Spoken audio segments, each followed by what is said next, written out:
Good afternoon, everybody. Good afternoon, everyone.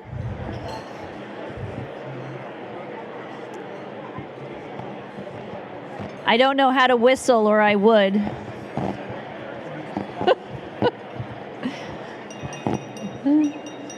There we go. All right, there we go.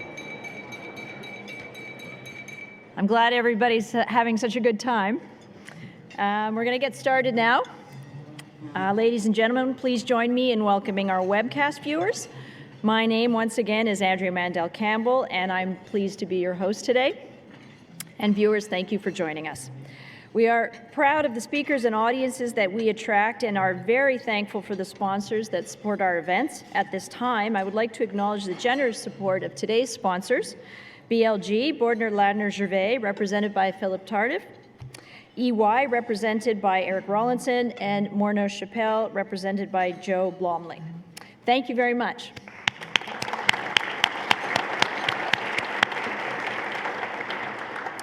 I would also like to thank RBC, who has sponsored the participation of the youth and young leaders joining us this afternoon. Welcome and thank you for attending.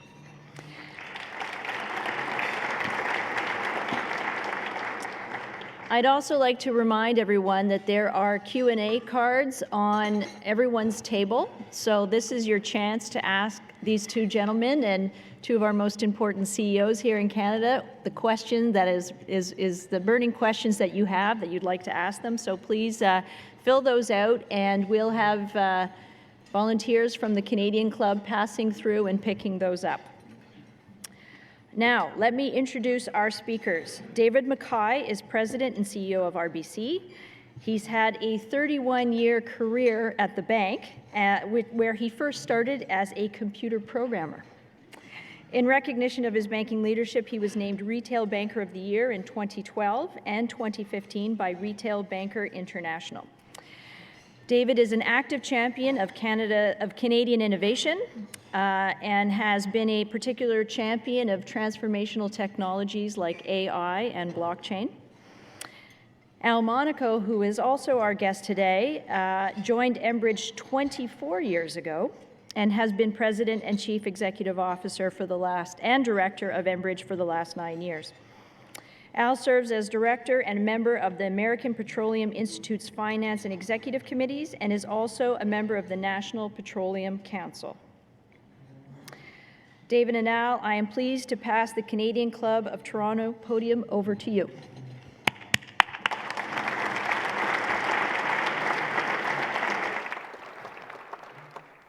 Well, thank you, Andrea, and good afternoon, everyone. And thanks to everyone for joining us for such an important conversation about Canada's energy future and a strategy and a path forward. And Al, thank you for coming all the way from Calgary to be with us today. We've talked about this offline, and we always said if we ever got the chance to sit on stage together to tell this story, it's such a compelling story. So we really think this is an important conversation for Canada and for leaders, particularly in Toronto and the East, to have.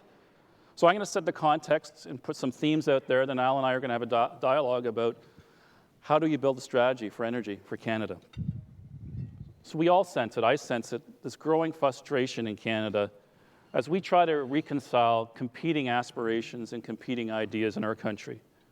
And we want to transition to a lower carbon footprint in Canada. We all aspire to that, to build a more sustainable environment, recognizing that climate change is one of our greatest challenges of our time. We also aspire to play a leading role in the greater challenge of our planet and a lower carbon footprint for the world. We also want and we aspire to Indigenous reconciliation and building a long-term partnership in our country. At the same time, we aspire to maintain this incredible quality of life that we've come to enjoy in Canada. Yet, in trying to achieve all of this, maintaining our tax revenues, balancing these aspirations, we have this incredible asset in Canada that we look as a binary outcome. If we're to harness these incredible resources in the West, it is not mutually inclusive of trying to achieve these objectives of climate change, carbon reduction, Indigenous reconciliation. And this binary outcome, I think, is wrong, in that there is a mutually inclusive path and strategy that Canada can take right in front of it that we don't seem to be able to get our heads around. And that's what we want to talk about today, to lay out this path, to put meat on the bones, as you like to say. When I go to Davos every year. I get a chance to see how the world looks at Canada. And certainly, it's humbling that we're a small country. Many times, the large countries look beyond us. But here's what global leaders, government and business leaders say about Canada. Canada's commitment to climate is admired, but not its execution. Our energy know-how is respected, but investment hasn't followed. We should be global leaders in energy transitions, but we aren't making an impact. So this frustration is growing in our country. We see it interprovincially at premiers' meetings. We see it between business and government. We see it within the levels of government that we can't find a path to go forward and leverage this incredible asset we have in front of us. And we have 7 million millennials who are looking at us as leaders in this room and saying, what are you doing? You need to leave a sustainable planet behind. You need to provide the quality of life and the transition to a digital world. And we don't sense a plan. And one leader that I saw, a YouTube sensation that was at a lunch in Davos, said, our house is on fire. What are you doing? So I think the message is clear. There's this opportunity in front of us, but it requires a clear strategy. So first, a few themes that Al and I are going to talk about that are really important to put context around this discussion. First, the world is consuming more energy. Carbon emissions are rising. Increasing population growth, increasing aspirations of undeveloped worlds or developing worlds moving a greater proportion of their population into the middle class are going to consume energy, and they're not going to stop. Energy consumption, according to the IEA, will grow by 27% by 2040. We're on this path of growth. It's a reality. It fuels our world. We can't ignore that. Canada cutting back on its own won't impact other countries' aspirations and plans. And therefore, we have to recognize that we're on this journey, and we have to manage this journey in a very different way. 2, Canada has this incredible resource that can supply this growing need as we go through this transition. We have the 3rd largest reserves in the world behind is Venezuela and Saudi Arabia, but 99% of our exports are going to the United States. And we imported 1 million barrels a day of oil in 2017, 2/3 coming from the United States who don't ascribe to the Paris Accord and reducing global carbon footprints, and 1/3 from the Middle East. And this opportunity that we're missing is to use our oil to displace higher carbon fuels such as coal and other sources in these developing worlds as they grow their economy and their hunger for energy grows. We're missing this opportunity to actually contribute to carbon reduction in the world, and we haven't seized upon that. 3, energy is 10% of the Canadian GDP. 10% of our tax pays for 10% of our healthcare system, and if we don't reinvest in this resource, it's going to diminish as a contribution to the quality of life that we enjoy today.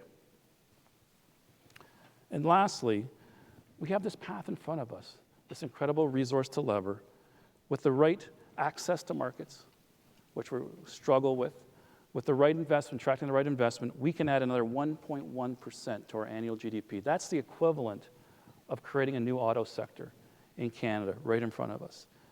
The dividend to Canada is the reinvestment of those profits and that growth into technology, into a cleaner environment, into the transition. The second dividend is just under $200 billion over the next decade of government tax revenue. $200 billion. And we risk ceding that dividend to other leaders in the world, to other countries in the world, versus taking control of that dividend to transition our economy, to incent lower carbon world, to invest in clean technology. We risk ceding that dividend to others instead of taking control of it and building the world around us that we envision, and not letting others do that. So we must ensure that money is invested wisely. And we'll hear from Al. With the right investments, we can reduce carbon emissions from extraction by over 1/3 investing in clean technology. So that's the framework. That's the business hypothesis for the audience today, that we have this path under our control that achieves those objectives of Indigenous reconciliation, that achieves those objectives of helping the world reduce its carbon footprint, that allows us to make a transition in an economy that's a path in front of us that we can take. And Al, I'm looking forward to you putting some meat on those bones and walking through it. So, first question. We'll start with a macro and we'll go through the choices we make Before today. you start, Yeah. thank you very much for having us here. It's great when leaders like yourself speak out. I can be out here every day talking to people, but having you and others like you really makes a difference. Just for people's context here, we are probably the largest energy infrastructure player in North America. Well, we are, and of course, probably globally as well. The reason I'm telling you that is not because I want to boast about the size of our company, but it's because we have a perspective that includes just about every state in the United States. We operate in all the provinces, and we tend to look at the picture from the fundamentals of supply and demand from a North American perspective. So we have, that's a little bit unique relative to some companies that are focused solely in Canada. So I just want to make sure your audience had that context. That's great. Yep. Perfect context. So we're making choices today on all these issues that are going to have long-term impact. So how optimistic are you about Canada's energy future and our ability to play the leading role that I talked about in the global strategy? Was this the easy one you were going to Yeah, we're going to warm you up with a... Okay.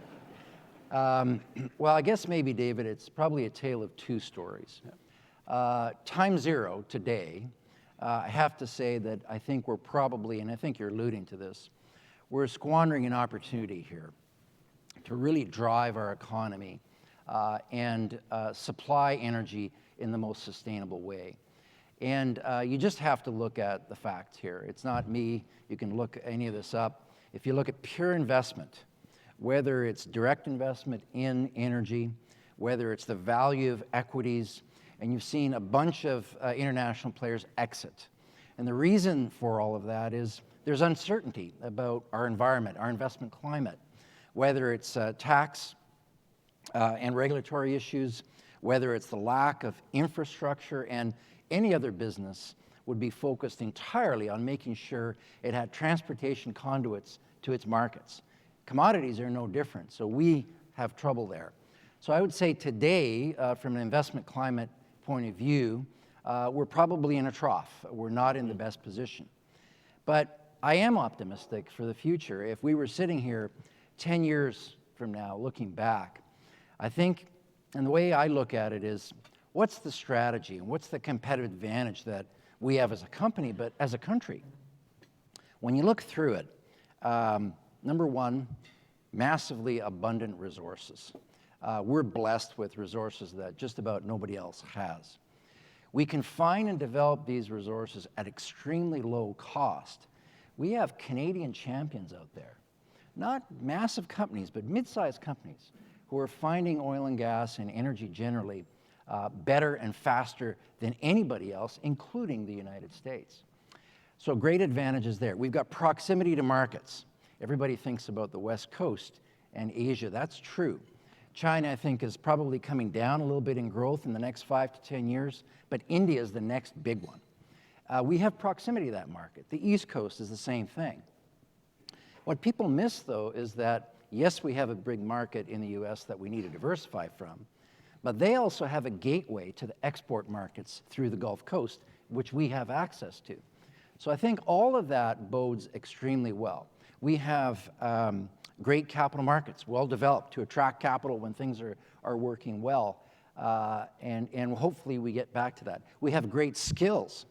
We have the number 1 or number 2 regulatory environment in the world, just about second, probably only to Norway. But this is something that needs to be harnessed, needs to be recognized. We've got all these pieces. We've got to put them together so we can actually develop an energy strategy here that utilizes this great competitive advantage we have. Mm-hmm. And to me, it's about how can we gain global market share of energy with this advantage that we have. Mm-hmm. So we, part of the reason we're struggling, and we'll move to an even more difficult question here for you, is climate change. And our view as a country, particularly through the media's eyes, is this is a binary outcome. Like, how can you develop your resources, emit carbon from that extraction and transportation, and still meet the aspirations? So can you talk about some of the great work coming out and how you think about the energy sector and can it compete globally and better approach these climate change issues? So this is a mutually inclusive strategy, not a binary outcome. This is tougher. Yeah. And maybe it takes a little bit more background, if I could, just for a moment. So there's some, what I call them, inconvenient truths about the realities of energy in today's market. So let me just capture a couple things. First of all, I think you alluded to this. Demand for energy is going up. There's simply not much doubt about that. Why is that? I think everybody will tell you population is going to go from 7.6 to 9 billion people. That takes more energy. You're going to have more urbanization. 55% of the people live in big cities today. It's going to 68% by 2040 or 50. The biggest one, I think, is the increases in standard of living that are going to happen and that everybody wants for themselves around the world, which we have enjoyed for many, many decades. Let me just throw a couple numbers out. The average use of energy in the globe today, if you convert all the energy we use into barrels, the average use is 34 barrels per year. 1.5 billion people have access to that 34 barrels. There's another 2.5 that use 14 barrels. There's another 2.5 that use 4 barrels. And there's 1 billion people that use 1 barrel per year. Why am I telling you that? It's because the standard of living is going to require more energy use. All those people around the world in that bottom 3/4 that I talked about are going to want to increase their standard of living, and we should respect that. So I think that's really the issue on the demand side. We shouldn't forget, though, that our industry has made tremendous progress.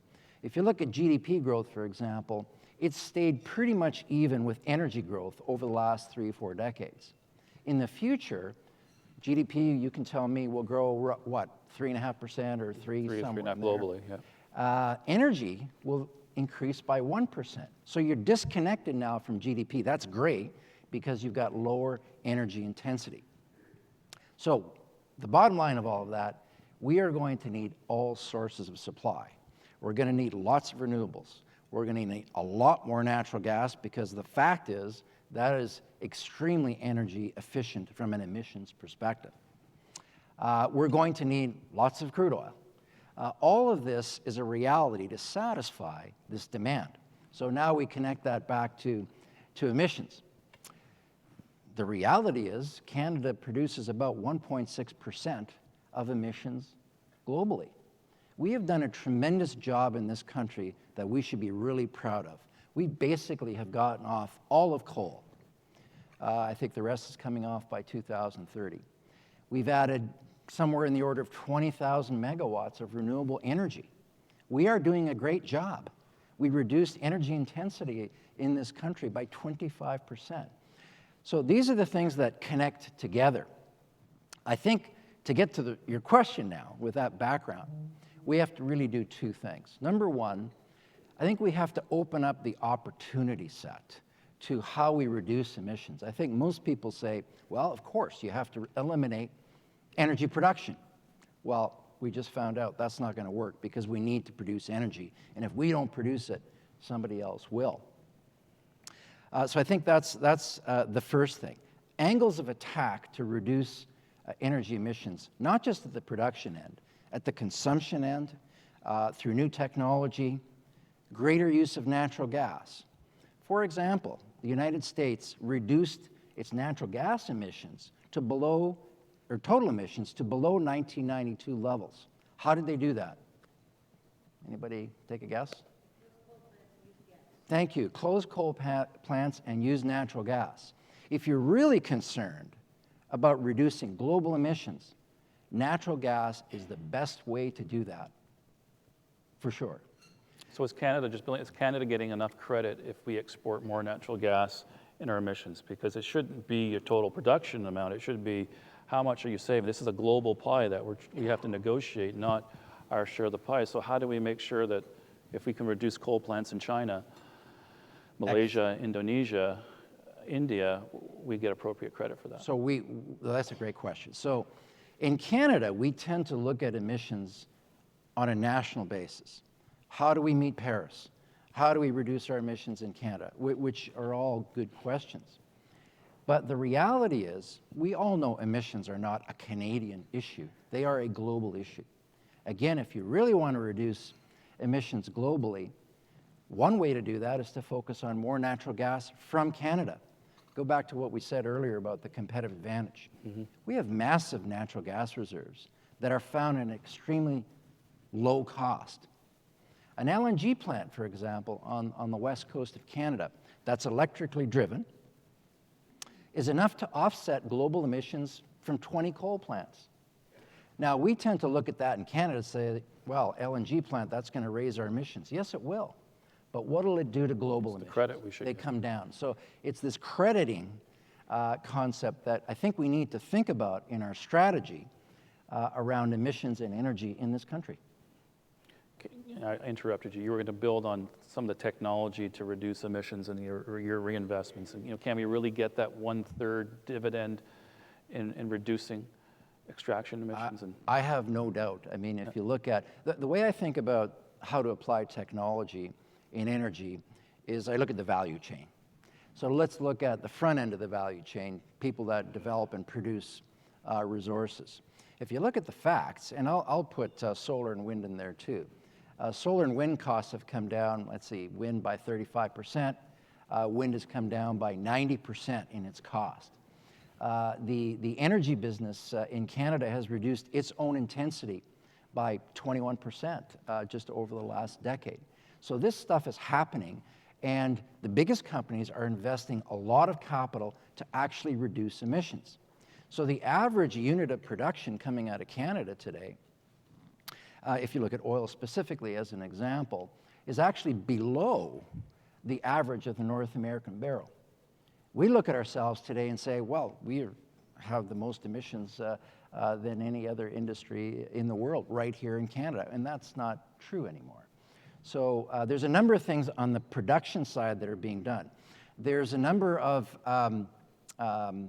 investment funds now and collaboration with industry that they're putting their technologies together.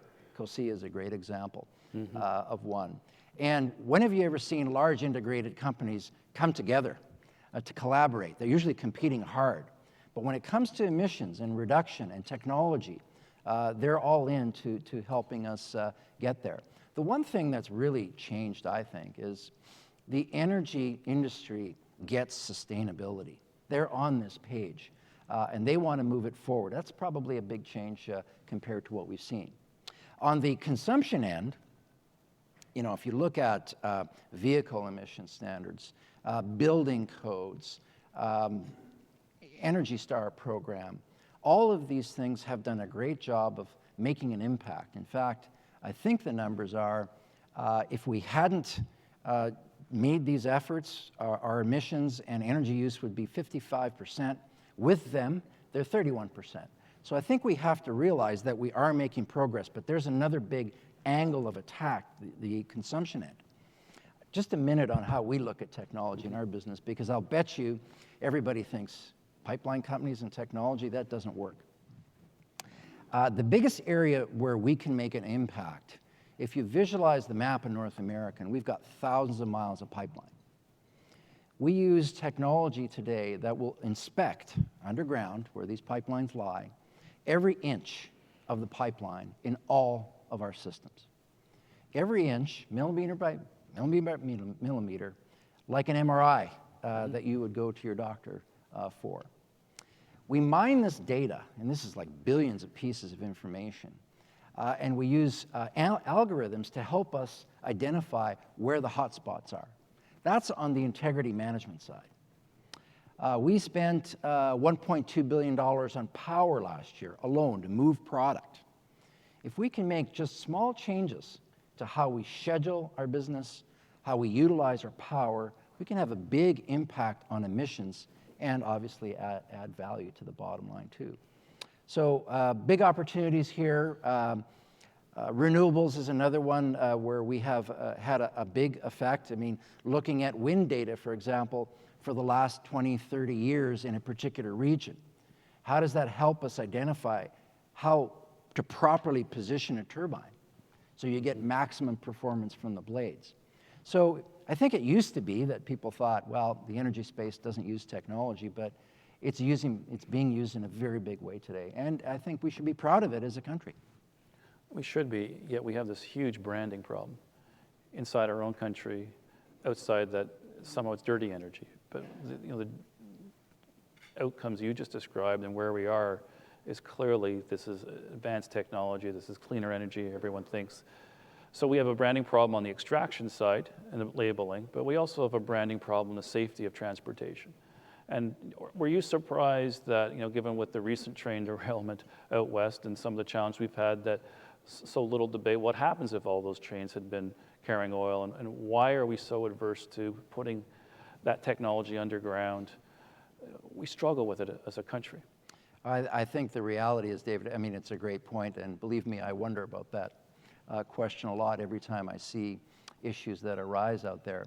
We tend as an industry not to highlight the incidents so much related to rail. I think we all agree that pipelines are certainly the most safest way to transport energy.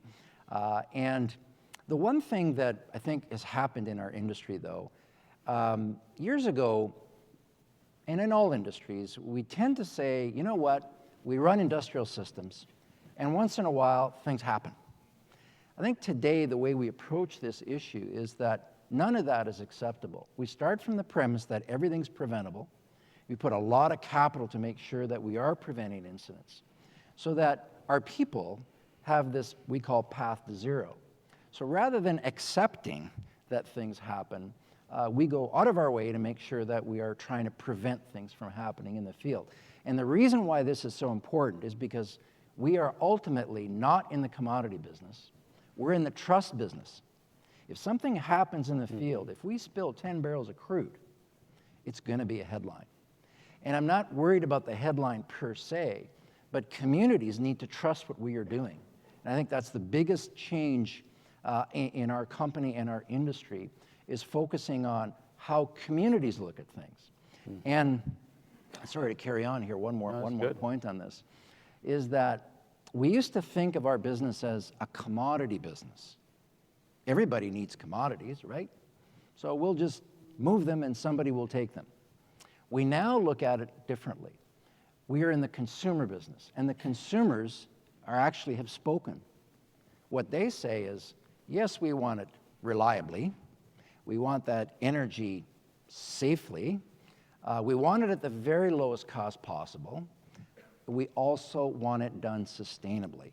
So the industry, I believe, is now cottoned on to that. We tend to look at what we do as ultimately a consumer-driven business. Because you can't look at it as a commodity. So the perception among Canadians is developing our resources and creating greater access to market, which we absolutely need to prosper in the future, is not reconcilable with Indigenous reconciliation, if I use that word twice. And yet you've shown through your leadership and at Enbridge that it very much is a path to an inclusive investment culture and true Indigenous reconciliation and partnership. So how do we break that paradigm? And maybe you can talk about that. Sure. I'm glad you asked that, actually, David, because the whole issue of Indigenous reconciliation and how it connects with energy is something that really excites me, excites our company a lot. And we've had some tough lessons over the years, but actually decades. If you look at our company, we engage with over 200 Indigenous groups across North America. So we've learned a few things along the way. And I would say the number one thing that we've learned is don't start with economics when you're engaging an Indigenous group. Don't tell them this is good for them because it's economic and it will create jobs. What you need to do, at least, and this is how we go through this with our own people in the discussions we have, is we got to start by building the trust over a period of time. And this is not a 4-month exercise where you're going in to build a project and you need to engage with First Nations. This is a 40-year relationship. So you build trust over a very long period of time. And you do that primarily at the front end by really understanding what they do. So you need to understand their connection to the water and the land. You need to understand their governance processes so that you can actually listen carefully to what they're saying. And we always hear about this notion around consultation. And we have this debate internally, and we tell our people, look, it's not just about having a conversation. It's about actually acting upon what you're hearing. So at the end of the project consultation, we'll usually ask our people, so what changed in the project? And if the answer is not much, then you can guarantee you haven't listened carefully. And in most instances, what we find when we engage Indigenous groups is they have excellent expertise when it comes to issues around the environment, water, land, and so forth, that we actually try and build into our project. So we respond to their concerns. And to me, that's the big test of whether it can work. So really, this is a big opportunity. Once you've built that trust, then you can go on to the economic discussion, because alignment economically helps. And it's not always the same. Sometimes it's just capacity agreements where you're helping them engage and helping them fund that. A lot of times it's adapting your supply chain. So if we really want Indigenous participation in a project, it involves training, it involves providing them with access to opportunities. And so that's a big part of what we do. And in some cases, we have equity ownership. So a good example, the east-west tie line, transmission line, that runs from Wawa to Thunder Bay, coming up here to construction. At the end of that project, we're going to have a 20% ownership partner with First Nations and Métis groups. On Line 3 in Canada, we had 1,000 workers on the job who generated somewhere in the order of $300 million in revenue for themselves. And they were great partners in executing that project. So, as I said, you can tell I'm excited about how we can use energy, which we think we're at the forefront at with First Nations and Métis, to really help reconciliation in Canada. Mm-hmm. And I think we're starting to see that model really take off, and that true partnership and shared ownership is important, as you said. I got a number of questions here and some themes, so maybe because they overlap, I'll paraphrase, but there's frustration around regulation and approval processes and how we regulate the industry. No specific one, but can we talk about why we've struggled with the regulation and program investment approval? We've scared away a lot of capital out of this country because of that. How do we, what's missing? Like why are we struggling with this clear economic dividend, with this clear need in front of us? Why are we struggling to get things approved? Well, I think you're right, we're struggling. And if you go back, though, over the decades and even to today, I think we've done a pretty good job of looking at project-specific reviews from a purely, let's call it, scientific perspective. I think the issue is that, as you've seen lately, some of the problems around energy policy, climate policy, and Indigenous policy are trying to be ferreted out within the project review. So my view on this, David, is we need to step back and take those issues out of the project review equation. We need to have a strong energy policy in this country. We need to have a strong climate policy, and we need to have Indigenous reconciliation. Those need to be at the policy or umbrella level. Once those are set and we know the rules as investors, then we can say, all right, I got the game plan. Mm-hmm. Now here's how I can build a project within that context. I think right now those two are mushed together, and I think that's how we see the problem. Right, exactly. Yeah. So with the journey that we're on, the financial community seems to be less and less on the same path. Do you think the financial community has started to abandon the industry as far as helping direct capital and direct financing? And what's it I'm going going to to take? turn that question around Yeah. to you. How does it feel from your end? And I'll tell you how it feels from our end. You know, actually, from our end, it's felt pretty good, but things have changed. So, Yeah.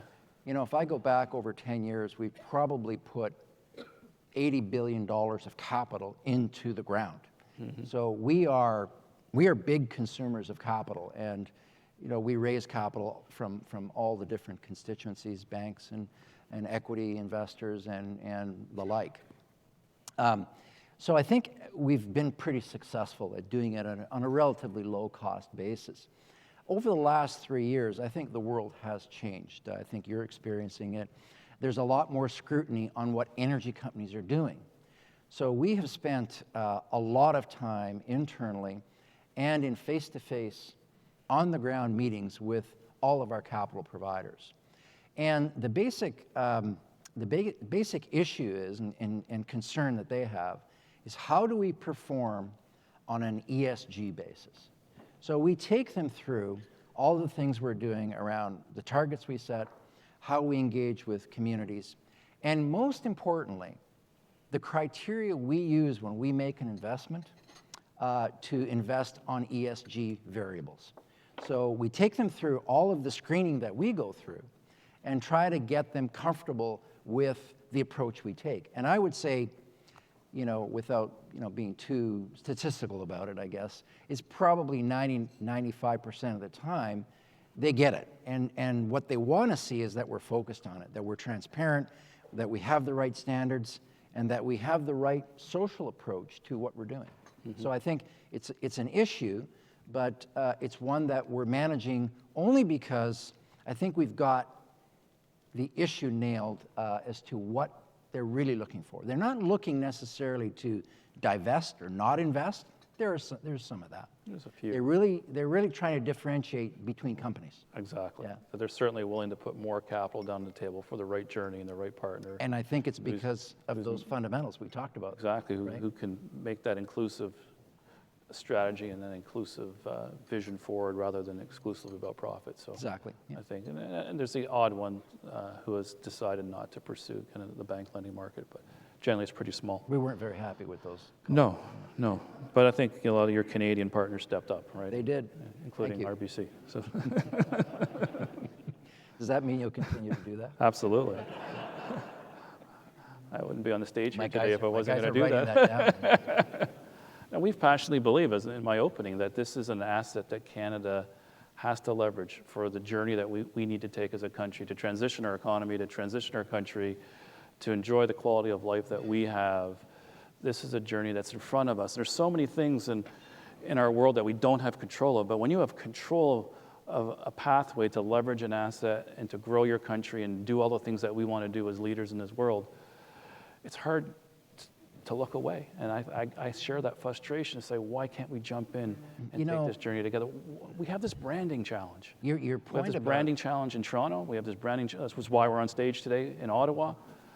How do we bust through the brand challenge? You know, your point about the journey is a real good one. I'll tell you, I'm just going to share my frustration as a Canadian, in that it feels like we're not proud of our energy industry. It feels like this is something we tolerate and would rather not discuss, rather than saying we've got the skills, we've got this great resources, we do it better than anybody else.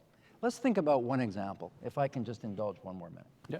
I think we got 5. Okay, let's just say that we decided that in Canada we wanted to eliminate any future development of energy.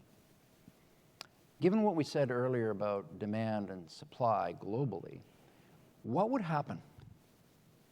Well, I think what would happen is this. There's 6 major producers in the world, one of which is us, on energy. We take ourselves out of that equation, somebody else is going to step up. And it's going to be one of Russia, Saudi Arabia, or Iran, and maybe a couple of others in there. But you get the picture.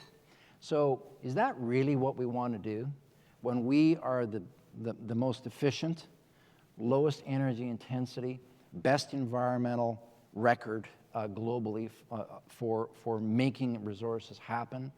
If that happens, we're giving up the opportunity, the economic opportunity, and we're allowing a higher emission intensity form of production. That's not what we want to do, in my opinion. Technology.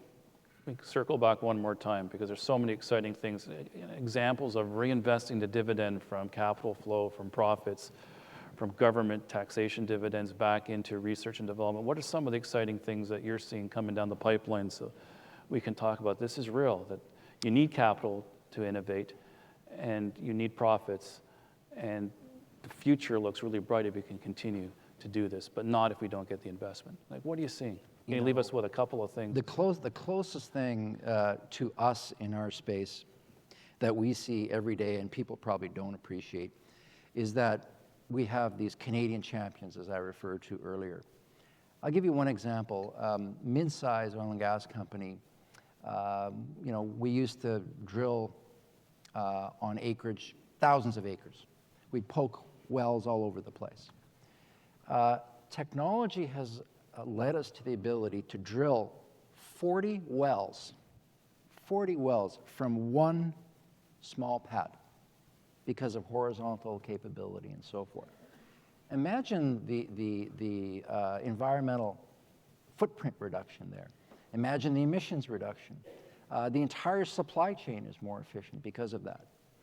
I would say the other major one close to us is in the Canadian champion category.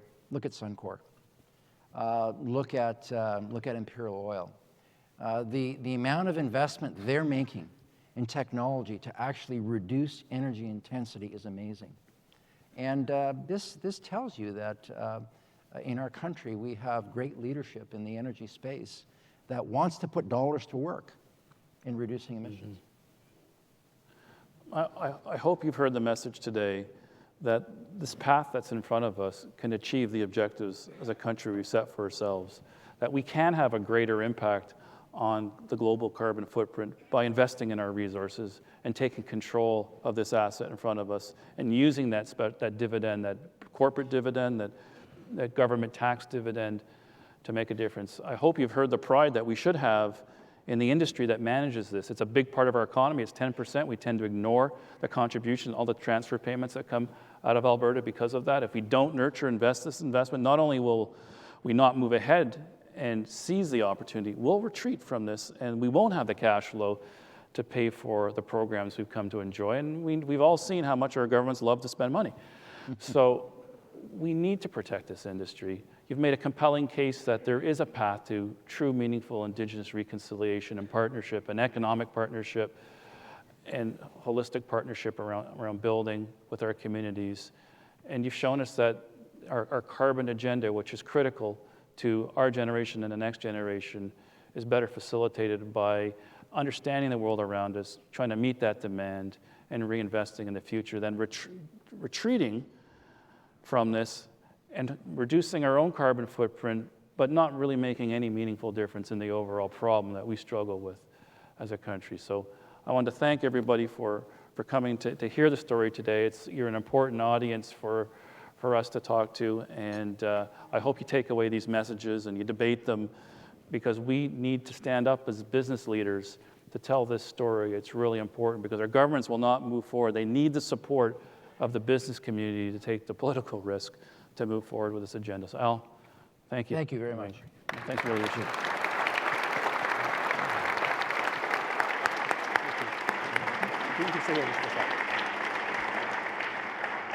Well, I think that was really a terrific conversation. I'm Andrew Graham. I'm the president of the Canadian Club of Toronto for this year, and just so excited that we're able to host such an interesting discussion. We are fortunate to often have CEOs come and speak at our podium. I can't remember the last time we've ever had a CEO interview another CEO. And I think the great news is, Mr. McKay, you've won a lot of awards. We know you as a great banking executive.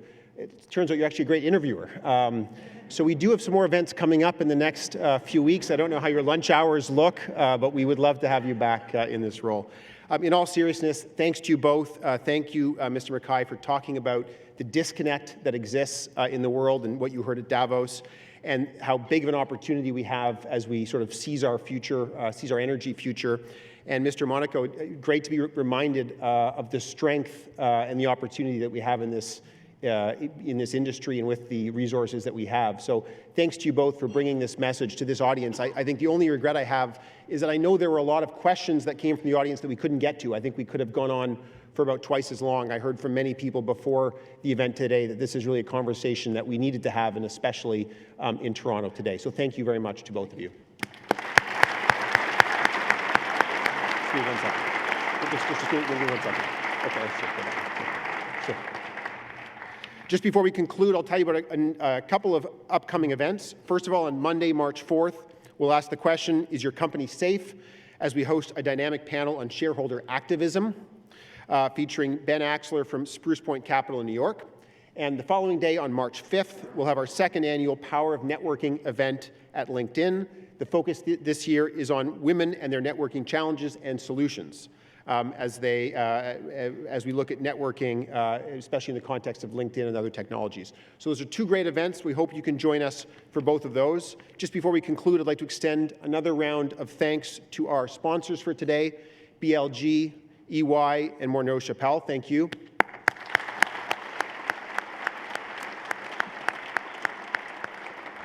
And thanks, as always, to MediaEvents.ca, Canada's online event space, VVC for live streaming today's event, and to all of you for attending. Thank you. I hope we get to see you all again soon.